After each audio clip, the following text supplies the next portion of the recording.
You're listening to continuing coverage in the suitcase murder, the trial of Sarah Boone, from the Hidden Killers podcast and True Crime Today. Now, back to the courtroom.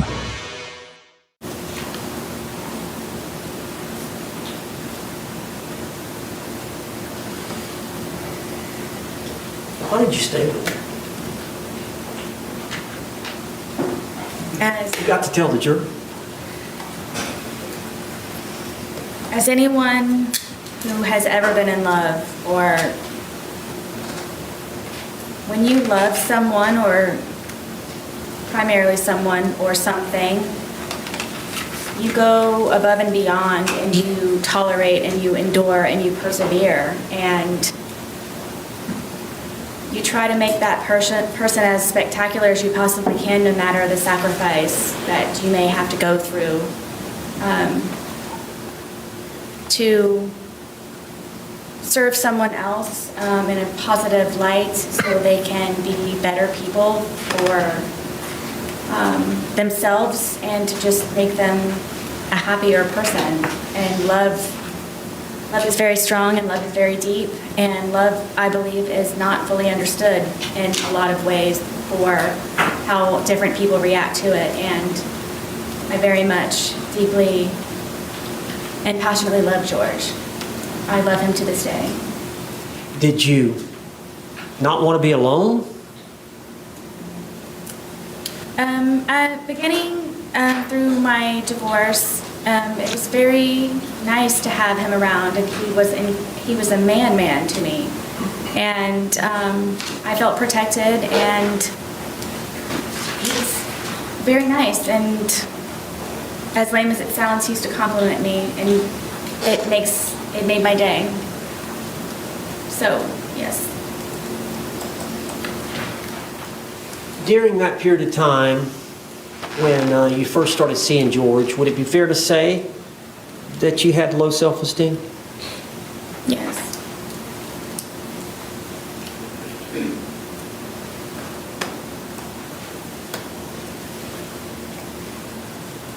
Now, we talked about this previous arrest where you told the officer you were fighting back and you got arrested.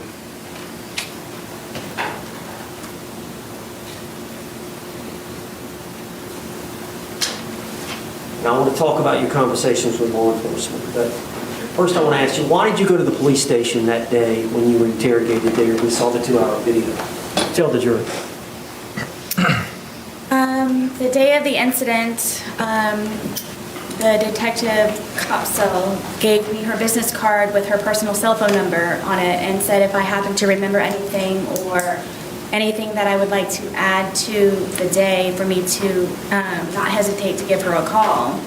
So throughout the rest of the evening, something was off. I didn't feel comfortable with what she told me and how she told it to me.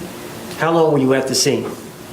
Gosh, all day, from the moment that they were there to the moment that the coroner's van drove off. All right, when it ended, did you stay in your home?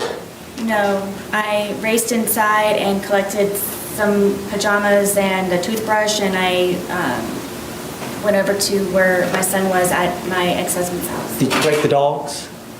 I didn't even feed them. It was so fast. All right, and then once you got over to your ex-husband's, what happened?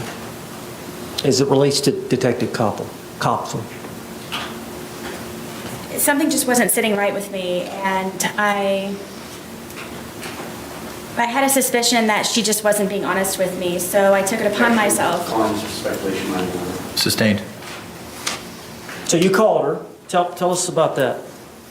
I called her and I told her that I felt that she was being dishonest with me. She originally had told me that due to her being pregnant, it would just be a lot easier for her to have me come down to the station to pick up my phone. The original plan was for she and Detective Loman to return the phone to my apartment.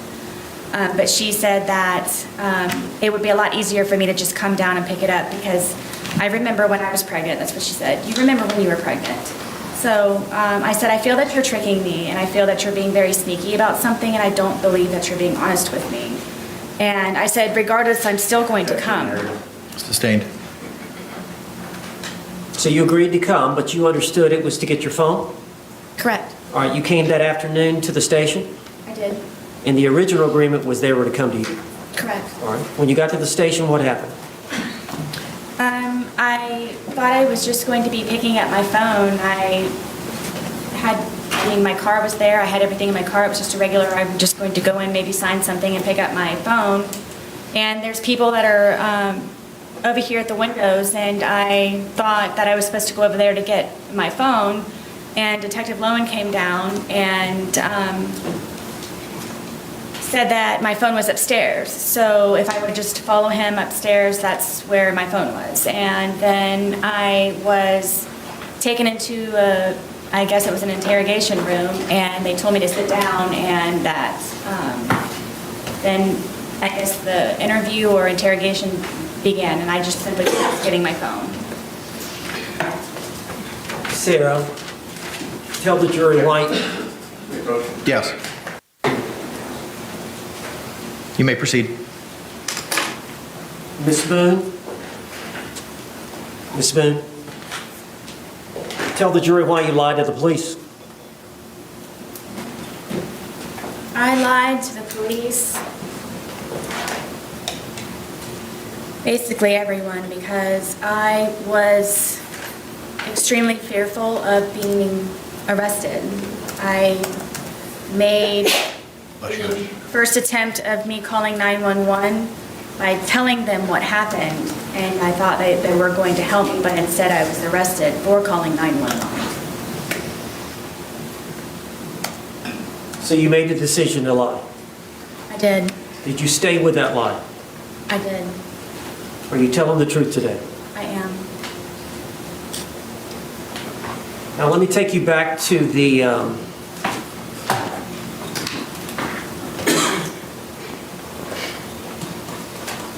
this incident.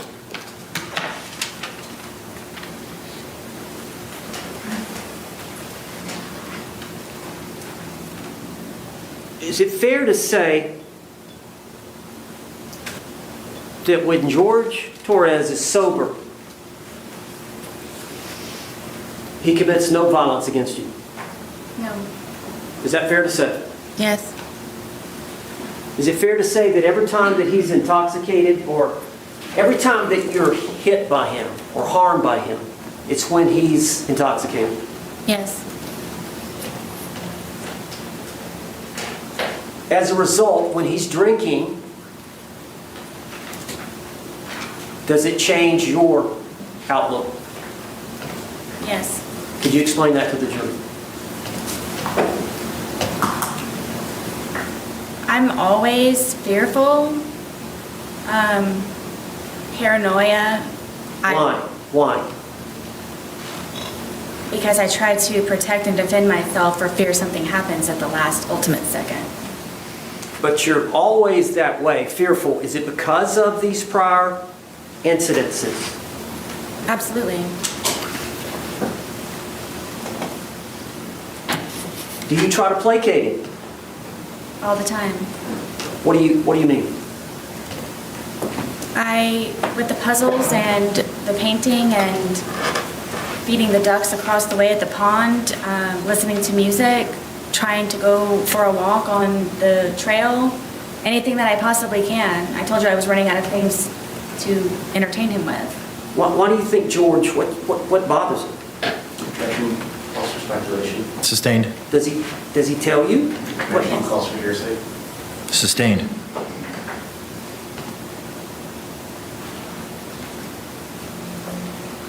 As a result of how he behaves towards you in that intoxicated state, how were you feeling the night of this event? Objection, asked and answered. Overruled.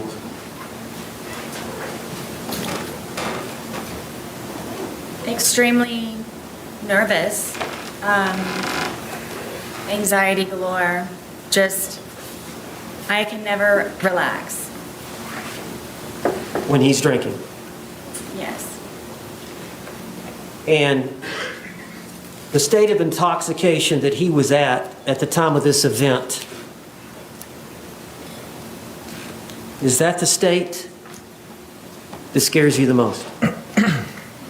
It's the tone, yes. There's a lot of alarms and red flags that go on throughout the day or night or whenever it is that we are drinking. Objection, non-responsive. Sustained. Tell us about that. How that does that heighten your sense of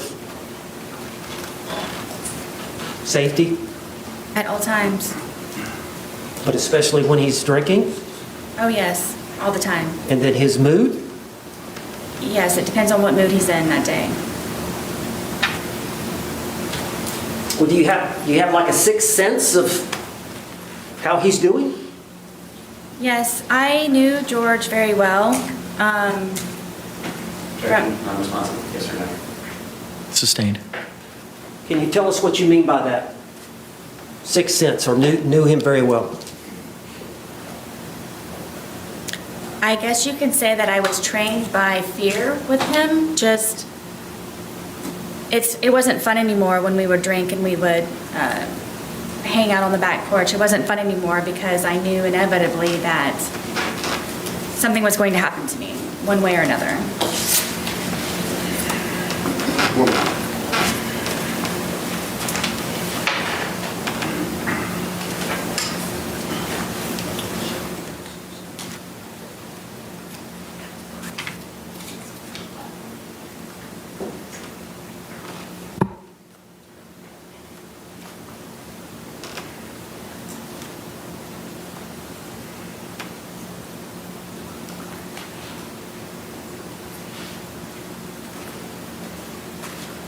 Miss Boone,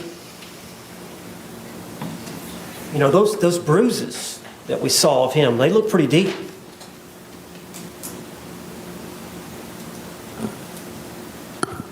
Tell the jury what you were thinking. From the bat, you're... Yes. I didn't want to die that night.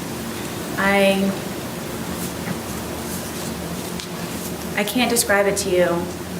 It's terrifying love to a certain degree, where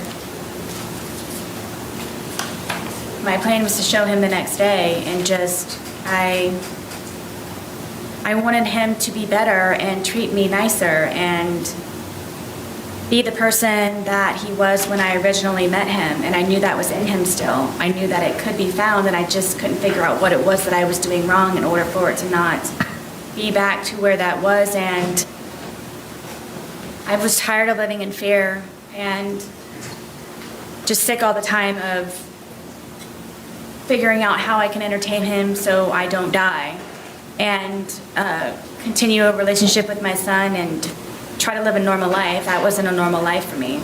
And just, bottom line is I didn't want to die.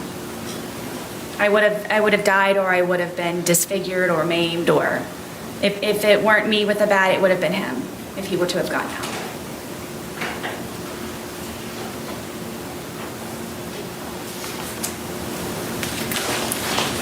That's all. Any cross-examination?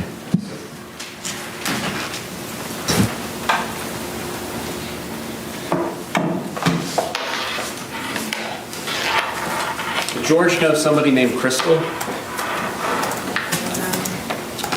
Did you ever mention Crystal in your text messages about being one of his bitches? I don't know. I don't remember. How about Christine? Did George know a Christine? I don't know. How about a Pamela Erickson? These may have been people that he was communicating with on whatever the platform was. On your phone? I believe so, yes. And did you find these communications? I believe I found one or two of them from some of them. And did you send a long letter to his family to relay to him about George and his girls that he was cheating on you with? I believe so. Okay, so you do know those names, right? I don't remember them. It's been however long. Okay. Now, on February 24th, 2020, you called 911 at about 1 p.m., correct? Yes. And at that point, you were still feeling a little intoxicated, were you not? It was more shock, but yes. So you agree that you previously stated, I was still, I believe, intoxicated to a degree? To a degree, yes. So 1 p.m., it's about 14 hours after 11 p.m. the night before, correct? I'm guessing so. Well, 12 hours prior would be 1 a.m., and then 12 a.m. is 13 hours, 11 p.m. is 14 hours, correct? Okay? And you were present here for the medical examiner, Dr. Zadovich, to testify, correct? Yes. And you heard her talk about all the effects of ethanol that has on a human body, correct? Yes. And she also mentioned something that it, on average, dissipates at about 0.015 an hour. Do you recall that? I believe so. Okay. So,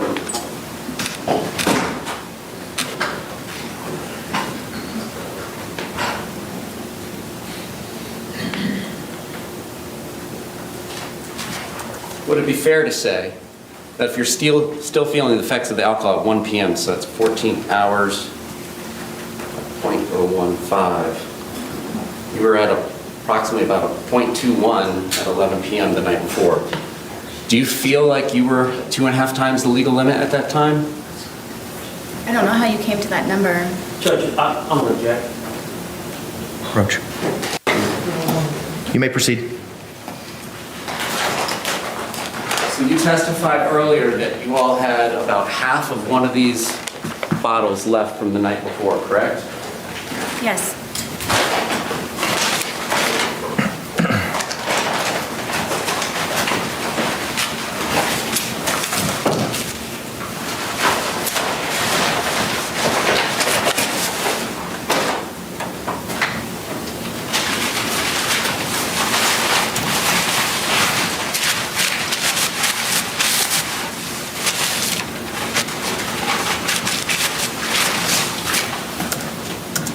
And so would you agree that this is one of the 3 bottles that was purchased between February 22nd and the 2 that were purchased on February 23rd of 2020?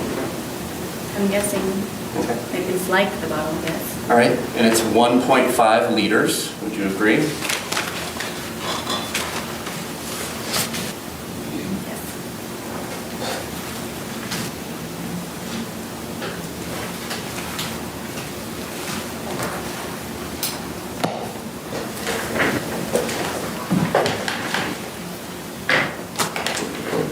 And when you say half, are we talking about to the top of the label was left from the day before? Oh, goodness, no. All right, a little less, halfway through the label? It was right about. Okay, about halfway through the label. So in addition to halfway through the label, which you began consuming after going to Publix at about 12:15, correct? So you all would have began consuming around 12:30, is it fair to say, when you got back? I can't tell exactly. Okay. And after finishing what you all had left over from Saturday, the 2 of you consumed 2 1.5 liter bottles, correct? I'm not sure about the second bottle that he purchased, if it was empty or not at the time. Well, you did mention that the police would find 2 empty bottles in the top of your trash, correct? Yes. And we did all see that in the photographs, correct? See that they Two. were empty in the garbage, yes. All right, and you say you were about 100 pounds at the time? Yes. And we all know Mr. Torres was 103 pounds at the time of his death, correct? That's what they said. All right, so that's 3 liters of wine between 200 pounds split between 2 people over the course of a day, correct? Yes. And you testified today that you were intoxicated at the time that this occurred, the videos between 11 and 11:30 at night, correct? Yes, at some level, yes. All right. Now, what does that mean to you? Previously, have you indicated that that means the room is spinning? Do you ever recall saying that? I do. So what was your level of intoxication at this point in time when the first video was filmed at 11:12 p.m.? Do you mean from lack of sleep or alcohol? From the alcohol. What was my level? What were you feeling? Did you have trouble with your balance? I was more tired than anything. Did you have trouble with your balance? I don't believe so. So you were able to flip a suitcase over with a 100-pound man in it, right? I mean, yes, it happened, Okay. How about your speech? Do you feel like your speech was slurred? clearly. How about your inhibitions? Do you feel like you were doing things that you wouldn't do when you were sober? I wasn't thinking about that. Well, on reflection, do you feel like this is something you would have done when you were sober? I didn't know me and George. I'm just asking you, looking back on this, when he's in the suitcase and you're telling him how you feel, and then you wait 11 minutes and you film another 22 seconds, and then you go upstairs, upon reflection, is that something you would have done and left him in there had you not been drinking? I don't know. I can't say. Okay. If I was scared, then it would be something. Okay. All right. Now, today you testified about the time frame between the two videos, correct? Yes? So you came down from the shower where you were hiding, correct? Yes? And as you're coming down the stairs, before you even get to the bottom of the stairs, you can kind of see over your shoulder or towards your right that he's trying to hide in the suitcase, correct? Yes. And the lid is down, but it's not closed, and you can tell he's hiding in there. It's not a great hiding spot just yet, right? Correct. And so you come over to him, and you're laughing, right? Yes. And you move the suitcase around some before zipping it shut, right? No. No? You immediately zip it shut? Yes. Okay. And you're both still laughing about it, correct? Correct. All right. And then it's during this course of time, how quickly is it after you zip it shut that you begin filming the first video? I don't know without watching it. I don't know. Okay, I mean, the video's not going to catch you zipping him up because you're like 10 feet away, right? How quickly after you zip him up is it before the video starts, is my question. I don't know. Okay.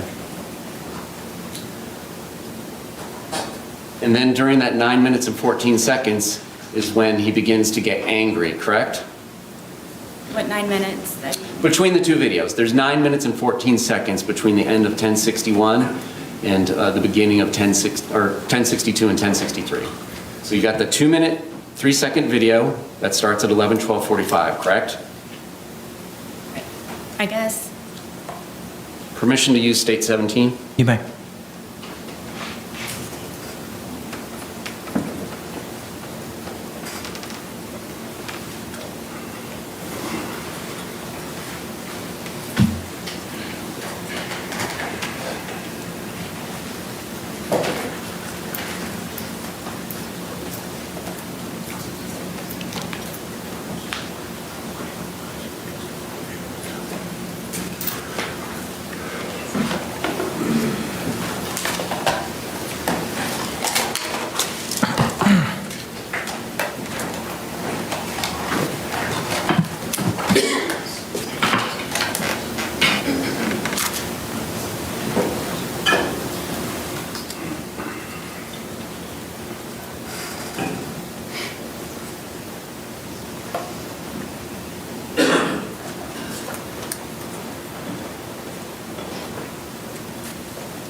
All right, so we're looking at entry 31107. That indicates, according to the phone extraction, 2/23/2020, 11:12:45 p.m. Image underscore 1062 movie begins being captured. And we have seen that that is about 2 minutes and 3 seconds. Entry 31113 indicates that image underscore 1063.move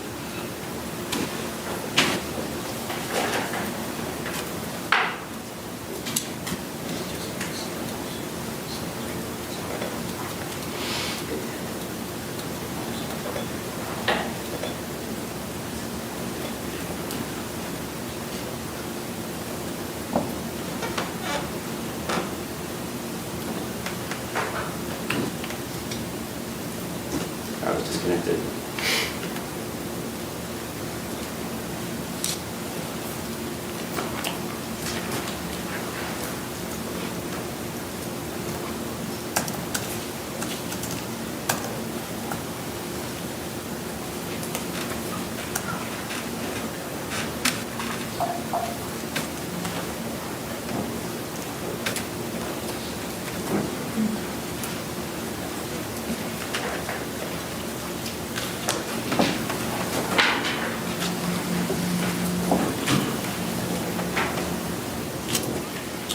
Okay.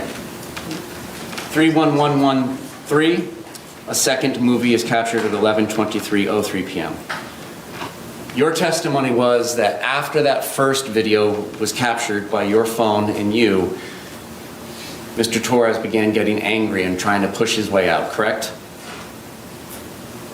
Say it one more time, please. Between these two movies, of which there's about 9 minutes and 14 seconds, Mr. Torres begins to get angry and try and push his way out and get out of the suitcase, correct? He had been angry on and off throughout the entire day. Okay. You didn't tell us that earlier. You said it was a wonderful, fun day all day, correct? That's because I lived. Okay. But you did not tell us earlier today that he had been angry throughout the day. When would I say that? You described your entire day of doing puzzles and arts and crafts and outside by the dartboard, and you said it was a wonderful day and everything was fun until he was in the suitcase. Did you not testify to that earlier today? I did. Okay. My specific question between these two movies is, this is when he begins to get angry and trying to push his way out and to get out of the suitcase, correct? Angry again, yes. Okay. And he was expressing his anger in what manner? How did he say this? At which point throughout the day?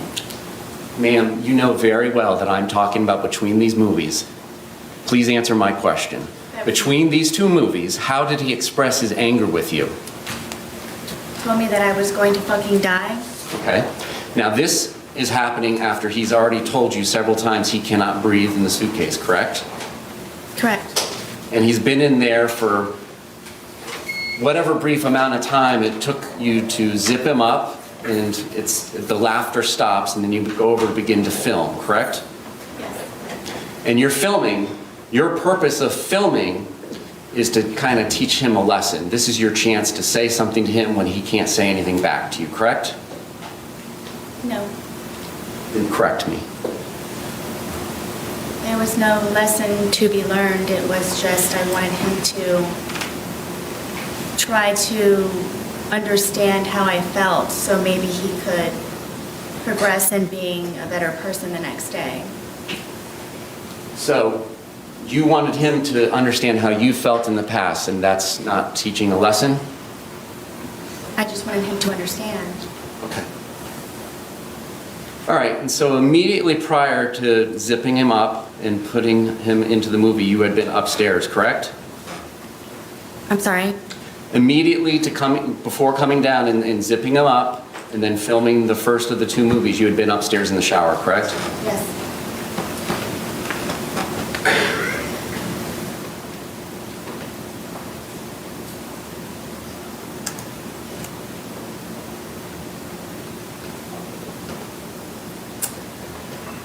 I'm going to publish what has been labeled as image_1061, which according to the timeline was captured at 11:03 p.m. 31 seconds with her device.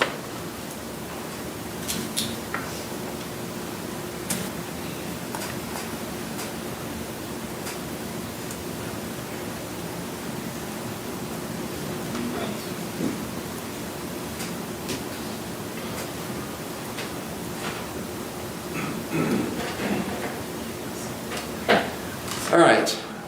Does this appear to be the suitcase that's in question in the two movies that are filmed at 11:12 and 11:23 p.m.?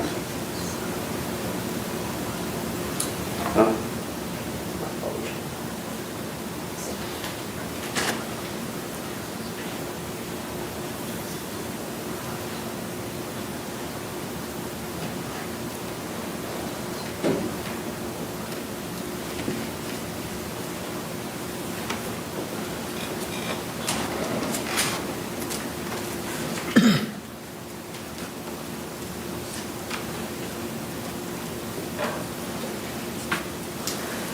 This is image 1061 taken at 11:03 p.m. 31 seconds. Does this appear to be the blue suitcase that's in the two videos that were captured at 11:12 and 11:23 p.m.?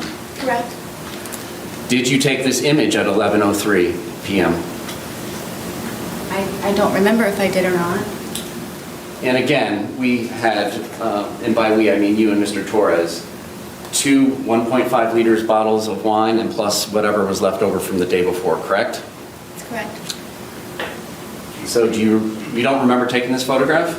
I don't. Do you remember whether or not Mr. Torres was in here? I don't remember taking the photo. Okay. So, what is your memory of what happens between 11:03 p.m. and 31 seconds when that image is captured, and then when the movie starts at 11:12:45? What do you remember? I don't. Do you remember anything from that night? I do. You told the police on February 25th, 2020, when they first showed you the video, that you didn't remember taking that. You remember that? I do. And your testimony is you do remember taking that video, I do. but you don't remember taking that photograph 9 minutes prior. Correct. Is there something, did you have more to drink in those 9 minutes? I did not.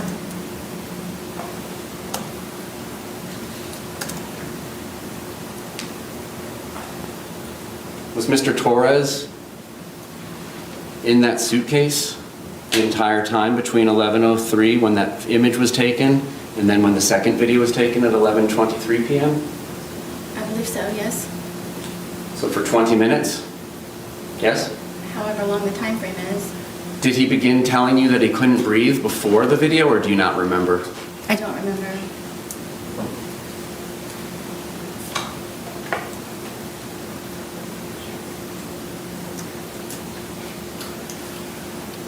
Now, you testified moments ago that your two neighbors must have misremembered which night the loud noise was, correct? Yes. And now you're telling us that you don't remember taking the photograph at 11:03 p.m., correct? Correct. Did the police come out to your townhouse on Sunday, February 23rd, 2020? Yes. I'm talking about Sunday. This is the Sunday fun day when we're going to Publix twice. Were the police out of your residence? No. It was the day after, Monday the 24th, correct? Yes. And that Monday morning, you called 911, well, Monday afternoon at about 1 p.m., correct? Yes. And between that time frame, you were the only person in your apartment plus Mr. Torres in the suitcase, correct? Yes. So if anything had been disturbed in your apartment, you had all the time that you wanted to undisturb them before calling 911, correct? If I wanted to. Okay. And your testimony is there was no loud boom that shook the walls of your townhouse at about 11 p.m. the night of February 23rd, 2020, correct? Correct. To the best of your memory, correct? Correct.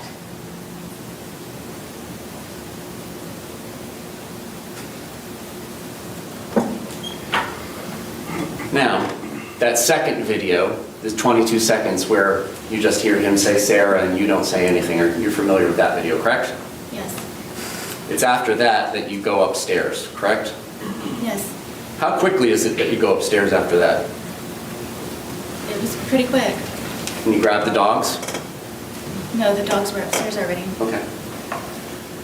Did you call 911 and let the police know that you had zipped somebody shut in a suitcase and they had not been able to get out for 20 minutes? I did not. Did you go to Brian's house and tell him, I had to zip Mr. Torres up in a suitcase shut? We need to do something about that before he passes. I believe that's what the phone call was. Okay. Well, what do you remember now about the phone call with Brian? I know that I called him. I don't know specifically what it was about. Now, your testimony, it seems like you spend day after day finding things to entertain Mr. Torres to do, correct? Yes, Almost like having a child. You have your own child, correct? I do. What you described sounded like having a small child, would you agree? That's your interpretation. Okay. Well, you take him from doing arts and crafts to doing puzzles, so on and so forth, correct? When he's been drinking, yes.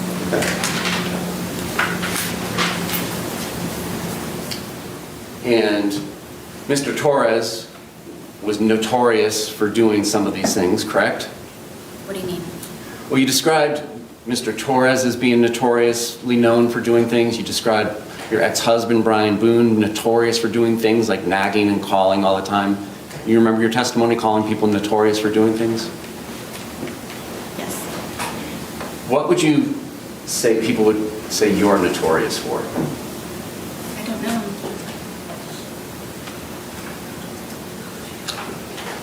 And you would not answer Brian Boone, your ex-husband's phone calls, just so that you could let him know that you're busy and you have things going on, correct?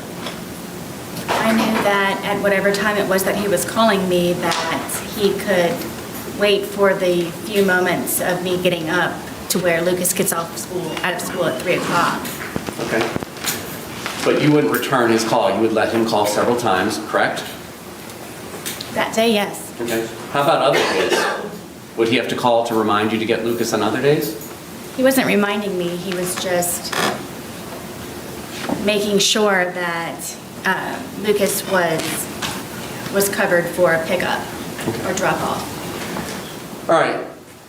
You didn't mention to the sheriff's office either February 24th or February 25th about going to Publix with Mr. Torres at noon or 12:17, did you? I don't recall. So the best evidence of that would be the recording of those interviews? Correct.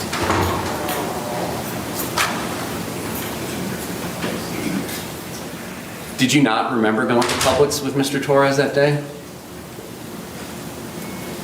At what point? At any point? No, I didn't. You had indicated to the police that it was about 4 p.m. that you all had started drinking after doing chores. Do you recall that? I do. And your testimony today was that it was really more after you guys went to Publix at about 12:17 p.m., correct? Yes. And you did not tell the truth to the police, correct? I'm sorry, I didn't hear the question. You did not tell the truth to the police about that, correct? I did not. And when they were asking you about Mr. Torres's injuries, you told them that you had nothing to do with it, correct? Yes. And that was not the truth. Correct.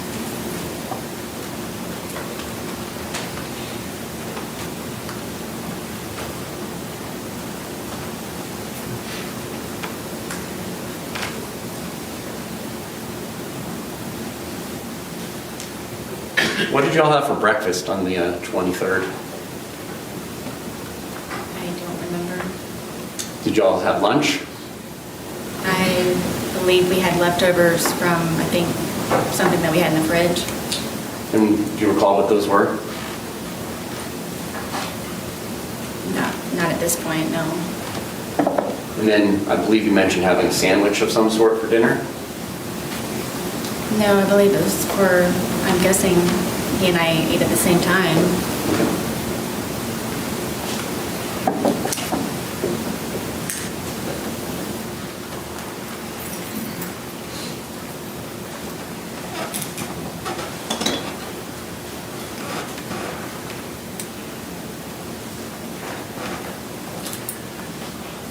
And at one point, Mr. Torres called his brother Juan, correct? Yes. And do you admit that you were yelling in the background, telling Mr. Torres to tell his brother that he had been choking you? I don't know if I was yelling. I know that he could hear me through the phone. Okay. So how long had that been going on that day? When did you start getting on Mr. Torres about choking you in the past? He and I had conversations about it because he didn't remember doing it to me. And The next day and the day of. Is it fair to say that there are just points in time where you don't remember what you do either, correct? Are you talking about almost 5 years ago? I'm talking about from drinking. Is it fair to say that you don't often remember things that you did while you were drinking? I would not say often. Okay. In the course of your relationship with Mr. Torres, are there things you don't remember happening that happened the night before between you and him? I can't say that at this point. But you said that you don't remember taking that photograph at 11:03 p.m. on February 23rd, correct? Yes.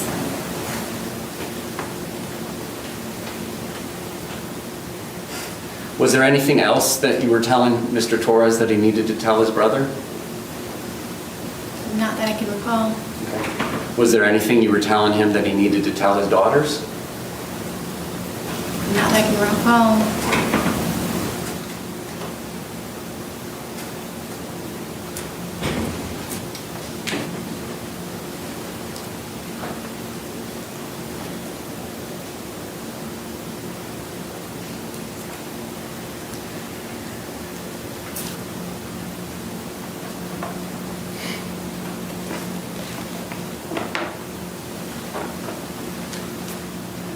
Now, you indicated that Mr. Torres would use your phone to look at pornography.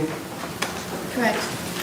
Were there ever any points in times when it was you that was used looking at pornography? If I was, it was to go back and look to see.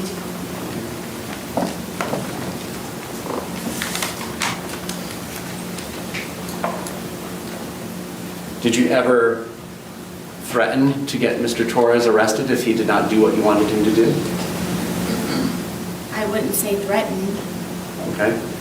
Well, were there ever points in times where you would like him to call you or return a call, and if he didn't do that, you would threaten to get him arrested?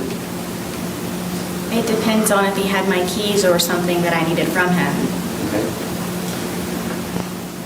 And it was your townhouse, correct? Mine, yes. Flush hours. Well, when did you get him off the lease?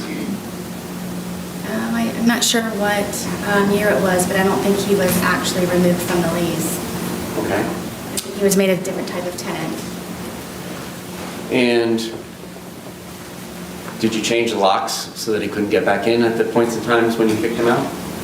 I did sometimes. Right. And then would you leave the key in the hiding spot that he was aware of? There were multiple hiding places. Okay. On any of the 911 calls, did you ever mention that Mr. Torres was aware of where you kept your keys and that's how he got back into the house? I didn't know I needed to. Okay. He would never break into my home. All right, and it's your testimony that you did not push him down the stairs, correct? Yes. And in fact, it was him that dragged you down the stairs the night before, correct? Yes. Now, by dragged, did you leave your feet? Yes. And did you get scrapes on your knees or anywhere from the carpet? I'm not sure. I don't. Did you get any injuries, like bruises or abrasions or scrapes? I was missing a lot of my hair. Yes, that was on the stairwell. Okay. And you agree that you were photographed on February 24th when the police came out, correct? The day of the incident? Well, the afternoon after the incident. We're not sure when he passed. Yes. Some of those photographs showed ashtrays inside your house. I thought you said you guys couldn't smoke inside your house. We couldn't. But you did, right? Sometimes, yes.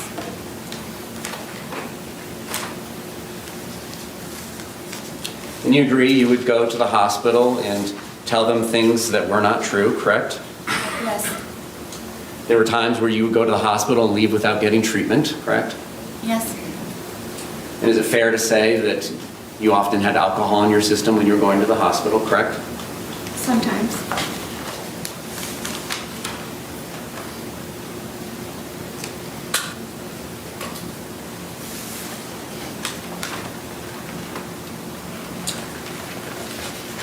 All right, so just to summarize the day to make sure we understand it. You all wake up sometime in the morning, but it's an unknown time, correct? On February 23rd. Or early afternoon. Yes, I had a problem with the detectives and them having me guesstimate times. Okay. Are you the kind of person, like most of us, that uses your phone when you wake up? No. So the first activity on your phone may have nothing to do with when you woke up. Is that fair for you? Yes, other than looking at the time possibly. Okay. So, at some point you wake up, it doesn't sound like you have breakfast, correct? Correct. You do some chores, correct? Yes. So that is true. That part of it is true. You did do chores before going to Publix at 12:17? Yes. All right. After chores, you go to Publix and you get that 1.5 liter Magnum bottle of Woodbridge Chardonnay, correct? I'm not sure what Magnum is. 1.5 liters. Instead of the 750s, it's the double size. It's like 2 bottles of wine. Okay, yes. So you got a 1.5 liter, right? Yes, it is the larger bottle. And you got home, and you at 100 pounds and Mr. Torres at 103 pounds began drinking this wine, correct? I'm guessing so. I'm not going to guess times. Well, don't guess. I mean, you got home from Publix. When was your first drink? I'm not sure. I mean, we could have continued to do whatever was left over from what we didn't do before we went to Publix. Okay. So you may have started drinking even later, correct? Then 12:30 when you get back from Publix? I don't know. Okay. Was it 1:30 or 2:30 when you began drinking? I don't know. All right. Was it before any of the phone calls to the brothers and his daughters? Yes. And so you drink what's left in the bottle of wine from the day before that's halfway labeled, correct? At some point. And then you drink 1.5 liters of wine, and he goes out and gets another one on his own without your permission or suggestion about 5:30, correct? Correct. And then you all consume that one as well, and it ends up in the trash can at the end of the night, correct? Apparently. Okay. At what point in the night does your memory tape stop? Because you've described that it wasn't on at 11:03 p.m. when that photograph was taken. What's the last thing you actually do remember prior to these videos being made? I don't recall it at this point. I don't remember. Okay. All right, and so it ends in hide and seek after arts and puzzles, correct? Yeah. He says, tag, you're it, but you run and go upstairs and hide, right? Yes. So does that mean he's it and he's supposed to come find you? No. That's Okay. just So you both hide? no. Okay. How does this work? I don't know how to tell you. Okay. I was it, and I went and hid. I mean, my understanding of the rules of hide and seek is one person will be it, cover his or her eyes and count to like 20 and then go find the person that's hiding. Is that your familiarity with the rules too, or do you guys have house rules? I understand how the Okay. game of hide and seek works. So explain to me, what was your expectation? You go up to the shower, were you expecting him to come find you? I was. Okay. And after a while, he did not come find you. Yes. And that's when you return downstairs. Correct. And because of the way your townhouse is set up, you can kind of see over where the suitcase is and that he's trying to hide in there, but it's not successfully hidden just yet. I mean, yes, you have to come down a good ways in order to be able to Right. do that. Right. But you testified that was before you got to the bottom. Yes. All right. And then you come over there and thinking that it's funny, you zip him shut, correct? Yes, we both thought it was funny. Okay. May the defendant stand down? Enter into the well? Yes. Yes. Go down. Deputy, could we release her into the well, please? Do you need my phone?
Boone, can you demonstrate for the jury where Mr. Torres' head was and how his body was positioned in the suitcase, if you don't mind? His back was this way and his head was here.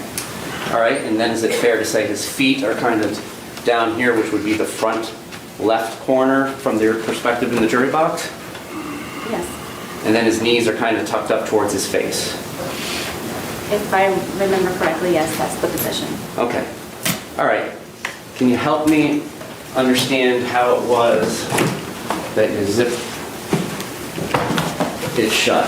Can you show us where you say you left an opening that his hand got out of? Would it be easier to put it on here? I didn't want to make you go down there. If you're happy doing that, I'll let you. Hold on. Does she need to be wearing gloves? Yes. Agreed. If she's going to be manipulating it.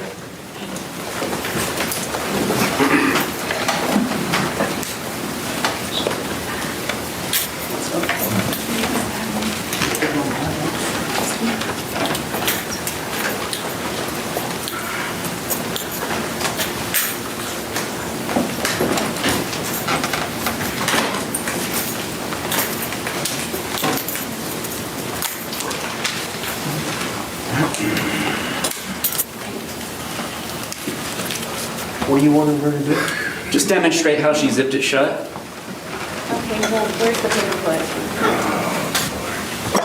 And do you remember which one it was in?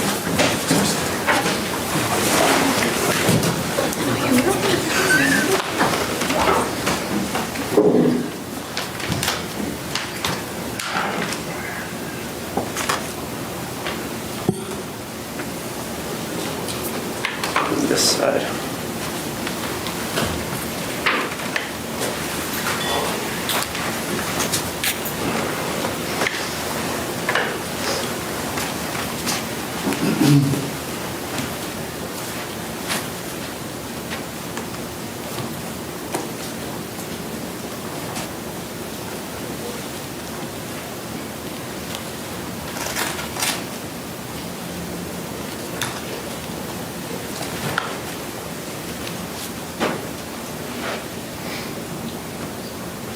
Judge, the paperclip was on when this event occurred.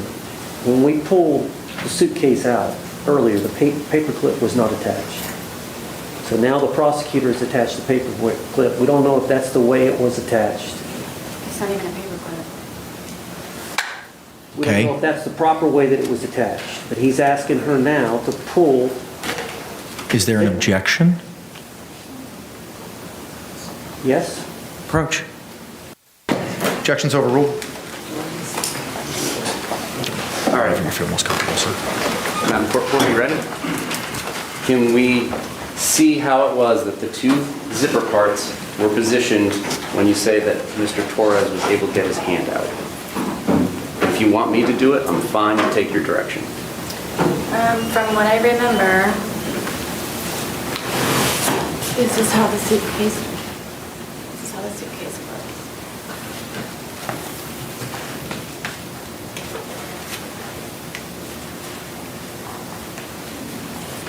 This was up here. This was not this hard either. So this was like here, Okay. right here.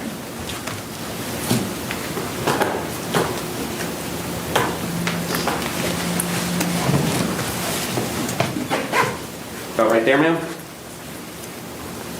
Sure. I assume this one was much closer? It's not over there? Where did you leave? You asked me where I zipped it. When you say that it was zipped shut, show us. Are you talking about how I zipped it or? When you're done zipping With the it hole. shut and he's inside of it, where are the zipper components?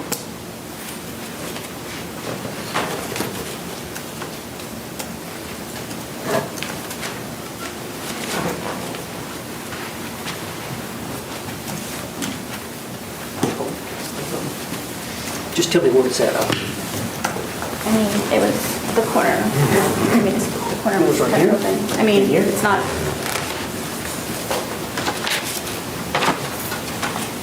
Yes, this one was weekly intention, yes. From what I can remember. That's how he was coming with his hand out. It was like this from the corner part. Okay. Thank you. You can return to your seat.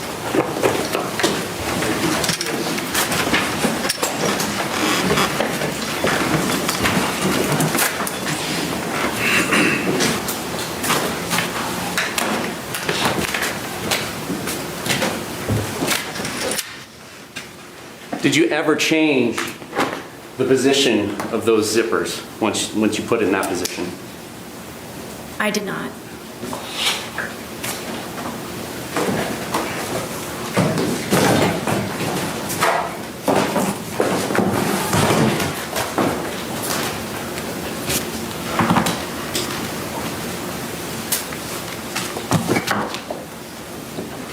And so once he was zipped into there, there's some amount of time, but you don't remember specifically before you start taking the 2-minute video, correct? Yes. And then that's when you say what you say, and that's when he says what he says. We've all heard it, correct? Yes. And then between there, in that second video of the 22 seconds length, it's at this point where he's beginning to get angry, and then that's when you take the baseball bat that's in evidence, and your testimony is you start poking him with the end of it. Did you say this was the second video? Between the two videos, that's when you started hitting with the bat because he was getting angry and trying to escape, correct? Right, I was not hitting him, yes. Okay. Did you ever hit him with the bat while he was outside of the suitcase? No. So each time that he is hit with the bat, it's through this suitcase. And that's what leaves the marks on him because you didn't hit him with the bat outside the suitcase, correct? Yes, if you'd like me to demonstrate. No, that's okay. The suitcase will speak for itself. And then you take the second video and you go upstairs and go to bed, correct? I apparently went upstairs and I used the phone to make a phone call. Okay. And then I fell asleep. All right. And at the point in time when you left and went upstairs, he was still inside the suitcase, correct? Correct. Was he still asking for you and calling your name? Not that I can recall. Did you say shh to him again? I don't remember. Did you tell him that this was his problem and it's on you again? I don't remember. Did you do anything to help him escape from the predicament that you zipped him up in? No. No other questions? Any redirect examination?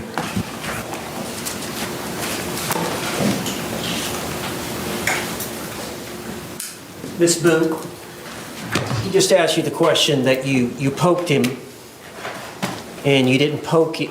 Every time you poked him hard with the bat, he was inside the briefcase. The suitcase, yes. The suitcase. But you remember when he put his hand out, did you not hit him in the hand outside the suitcase? Yes. Okay. So that was the only time the bat touched Mr. Torres's body outside the suitcase, Yes. was when you hit him with a hand. But all the other injuries were with you poking him pretty hard. I mean, you bruised your hand, correct? Doing that. Thank you. That's all I have. Ma'am, you can return to counsel's table. Judge, can we approach her? Just a moment. Let me get her situated at table, and then we can approach.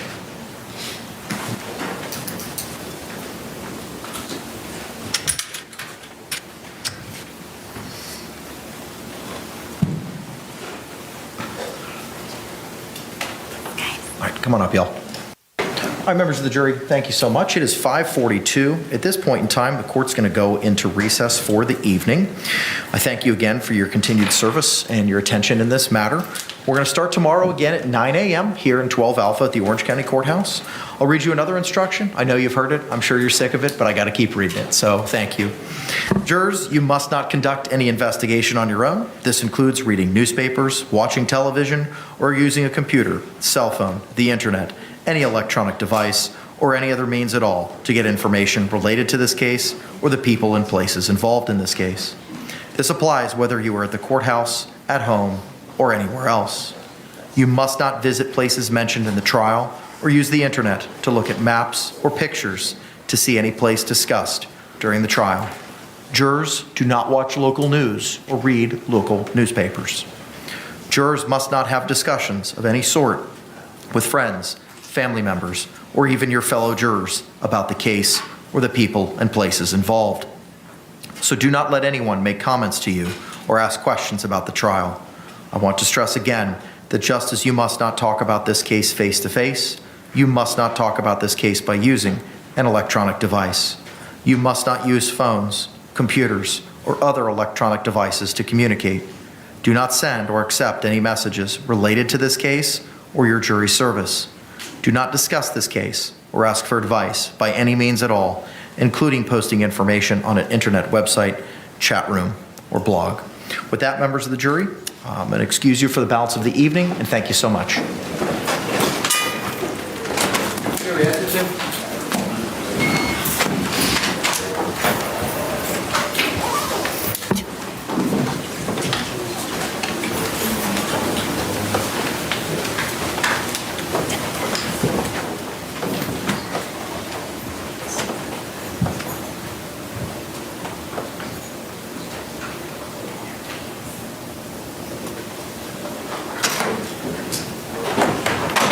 Thank you.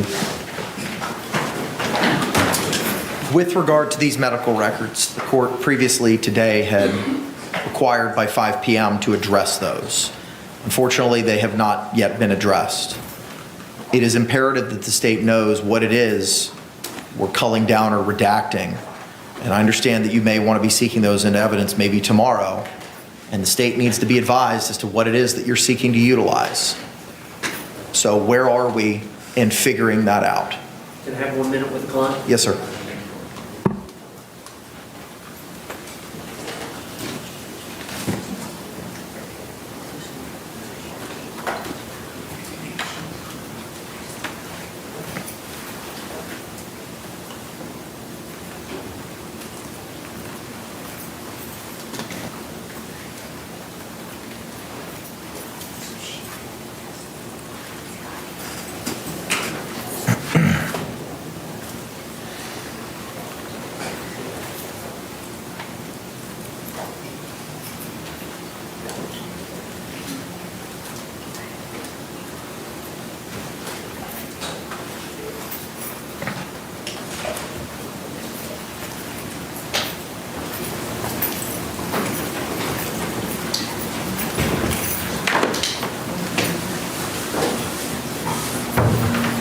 Judge, we've had discussions with Ms. Boone, and she claims that every time that he went to the hospital and the medical records would show that it was in relation to some type of domestic violence involving her, we've expressed to her that we do not wish to pursue it and introduce those records of Jorge Torres, of his medical records of the different times he went as it relates to their difficulties.